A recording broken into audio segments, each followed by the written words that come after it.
दोस्तों आज हम लोग ब्लड प्रेशर के बारे में बात करने वाले हैं। ब्लड प्रेशर का डिफिनेशन, नॉर्मल रेंज।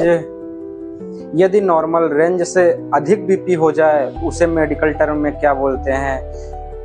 यदि नॉर्मल रेंज से कम बीपी हो जाए तो उसे मेडिकल टर्म में क्या बोलते हैं। सिस्टोलिक बीपी क्या होता है, डायस्टोलिक बीपी क्या होता है, ये सब हम लोग बात करने वाले हैं। तो चलिए, हाय दोस्तों, welcome my channel Shubham medico. BP का डिफिनेशन क्या होगा दोस्तों। Lateral pressure exerted on the column of artery in flowing circulatory system. यदि मान लीजिए हमारे बॉडी में ये पाइप जा रही है, पाइप के लैटरल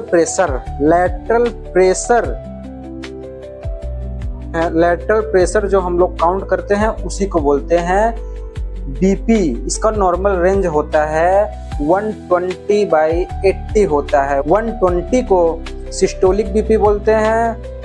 यदि बीपी 80 है डायस्टोलिक बीपी बोलते हैं। सिस्टोलिक बीपी उसे बोलते हैं दोस्तों maximum pressure during cardiac cycle.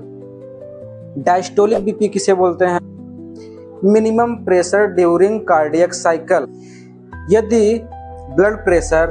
यदि बीपी 130 से ज़्यादा होता है तो हम लोग हाइपरटेंशन बोलते हैं। यदि बीपी सिस्टोलिक बीपी 130 से ज़्यादा होता है तो हम लोग हाइपरटेंशन बोलते हैं। यदि डायस्टोलिक बीपी 60 से नीचे होता है, बिलो होता है, तो हम लोग हाइपोटेंशन बोलते हैं दोस्तों। हाइपरटेंशन किन कारणों से होता है, लेफ्ट वेंट्रिकुलर हाइपरट्रॉफी की वजह से, या फिर हार्ट फेलियर की वजह से हाइपरटेंशन हो सकता है, या फिर कोई सीकेडी क्रोनिक किडनी डिजीज किसी को हुआ है उसके कारण से हाइपरटेंशन हो सकता है, या फिर लेफ्ट वेंट्रिकुलर हाइपरट्रॉफी की वजह से हाइपरटेंशन हो सकता है। हाइपोटेंशन किसे कहते हैं, हाइपोटेंशन डायस्टोलिक बीपी 60 से कम हो जाए तो हाइपोटेंशन बोलते हैं। जैसे शॉक की वजह से, हाइपोवोलेमिक शॉक की वजह से हाइपोटेंशन हो सकता है, या फिर अदर कॉजेस की वजह से भी हाइपोटेंशन हो सकता है। धन्यवाद दोस्तों।